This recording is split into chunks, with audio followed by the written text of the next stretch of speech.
Nama saya Vivi Tabrani Sabah.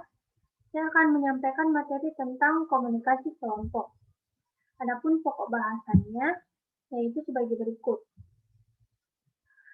Yang pertama yaitu pengertian, apa itu komunikasi kelompok. Sebelum itu kita harus tahu dulu apa itu kelompok dan komunikasi.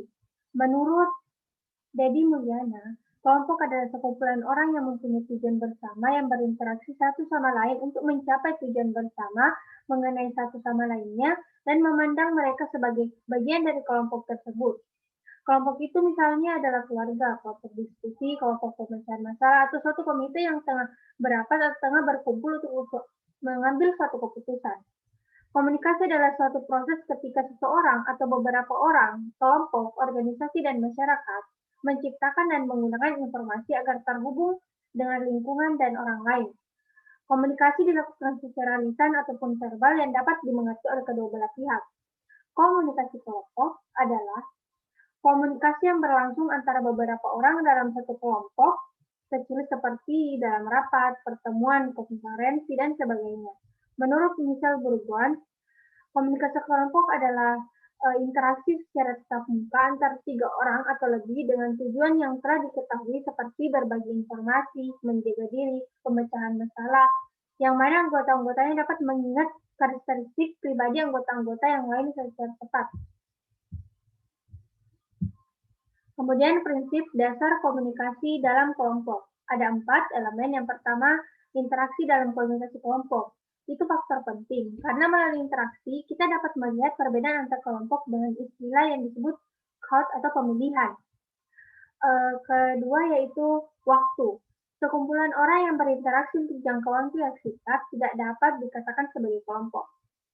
Ketiga, ukuran jumlah partisipasi dalam kelompok komunikasi. Tidak ada ukuran atau jumlah mengenai anggota dalam satu kelompok.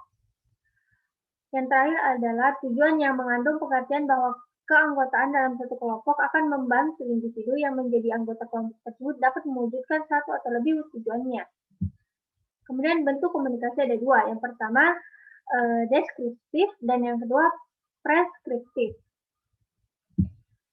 Deskriptif terbagi menjadi 3. Yang pertama kelompok tugas, di mana bertujuan memecahkan masalah. Kelompok pertemuan, yaitu kelompok orang yang membantu untuk pertumbuhan diri melalui diskusi. Setiap anggota perlu berusaha belajar lebih banyak tentang dirinya. Yang ketiga adalah kelompok penyadar, di mana mempunyai tugas utama menciptakan identitas sosial politik yang baru. Kemudian yang kedua, komunikasi kelompok preskriptif terbagi menjadi 2, yaitu format diskusi. Format diskusi ada 2, yaitu privat dan publik. Privat contohnya seperti kelompok pertemuan, kelompok panitia, konferensi. Kelompok publik contohnya seperti meja bundar, simposium, diskusi panel, forum, kolokium, dan prosedur parlementer.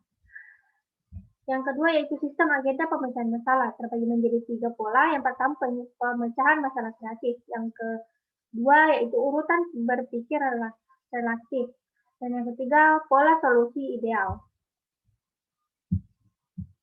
Format diskusi publik, tadi yang pertama itu adalah meja bundar, contohnya seperti kelompok belajar. Kemudian simposium, contohnya seperti konferensi pers. Kemudian kolokium, kolokium itu seperti bersifat formal, diskusi diatur oleh moderator. Moderator dapat mengizinkan seseorang penanya untuk menanyakan satu pertanyaan pada satu saat secara bergiliran. Kemudian diskusi panel. Diskusi panel itu dilakukan di hadapan hadirin dalam sebuah ruangan atau di studio televisi. Kemudian forum, yaitu contohnya seperti forum ceramah dan forum debat. Dan yang terakhir adalah prosedur parlementer, di mana di dalam kelompok tersebut terdapat tata tertib diskusi yang harus ditaati oleh pesertanya. Kemudian karakteristik tim terbagi menjadi 4. Yang pertama adanya kesepakatan terhadap misi tim. Agar satu kelompok dapat menjadi suatu tim yang dapat bekerja secara efektif, dan jika semua anggotanya memahami dan menyepakati misi dan tujuannya. Kemudian, semua anggota menaati peraturan yang berlaku. Dan yang ketiga, adanya pembagian tugas. Dengan adanya pembagian tugas, tanggung jawab, dan wewenang, maka satu tim akan dapat berjalan dengan baik. Dan yang terakhir adalah adanya dapat berpartisipasi terhadap perubahan. Setiap anggota tim harus dapat saling membantu dan saling beradaptasi secara sehat dan positif terhadap perubahan yang terjadi.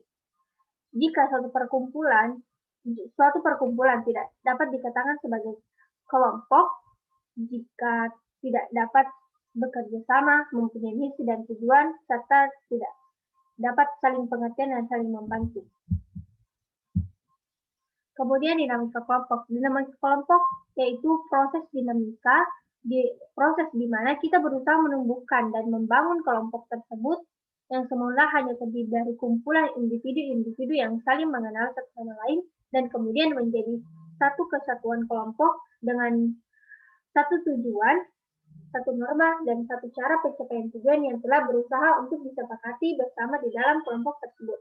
Fungsi dinamika kelompok yaitu membantu kerjasama, saling menguntungkan dalam mengatasi persoalan hidup, memudahkan pekerjaan, mengatasi pekerjaan yang membutuhkan pemecahan masalah, dan mengurangi beban pekerjaan yang terlalu besar atau berat. Dan yang terakhir, menciptakan iklim demokratis dalam kehidupan masyarakat dengan memungkinkan setiap individu memberikan masukan, berinteraksi, dan memiliki peran yang sama dalam bermasyarakat. Contoh dinamika kelompok yaitu seperti sebuah keluarga melalui proses pernikahan dan perkawinan dan aksi mogok kerja yang dilakukan oleh Persatuan Buruh dengan tujuan menuntut kenaikan upah gaji. Tujuan dinamika kelompok yaitu meningkatkan proses interaksi antar anggota kelompok, meningkatkan produktivitas anggota kelompok, mengembangkan kelompok ke arah yang lebih baik dan lebih maju, meningkatkan kesejahteraan hidup anggotanya. Kemudian penyebab terjadinya dinamika kelompok yaitu ada 3. Yang pertama, perubahan struktur kelompok sosial. Kedua, pergantian anggota kelompok. Dan yang terakhir adalah perubahan situs sosial dan ekonomi. Tujuan komunikasi dalam kelompok kecil, yaitu menjalin hubungan sosial antar individu, menyalurkan ide, pikiran, gagasan, dan hingga kritik menjadi sarana atau alat terapi diri, sarana untuk meningkatkan pengetahuan, membuat sebuah keputusan, menyusun rencana atau kegiatan kelompok, menjadi media penghubung antar pihak, menghasilkan sebuah solusi, memecahkan masalah yang dihadapi, dan mengembangkan kelompok kecil menjadi kelompok besar. Kelompok kecil juga bisa disebut dengan primer, contohnya seperti kelompok keluarga, dan kelompok belajar. Langkah pemecahan masalah dalam kelompok yaitu ada 6. Yang pertama, definisi masalah, yaitu mengajukan pertanyaan yang tepat untuk menemukan akar pertanyaannya. Yang kedua yaitu curah pendapat, di mana kita akan melatih otak kita untuk dapat menyelesaikan masalah dalam waktu singkat dengan adanya dukungan, data, fakta, dan informasi. Dan yang ketiga, pemilihan, yaitu keputusan diambil bersama-sama untuk menentukan solusi paling tepat dan sesuai. Keempat yaitu pengembangan, di mana kita menentukan solusi dan alternatif pada suatu permasalahan.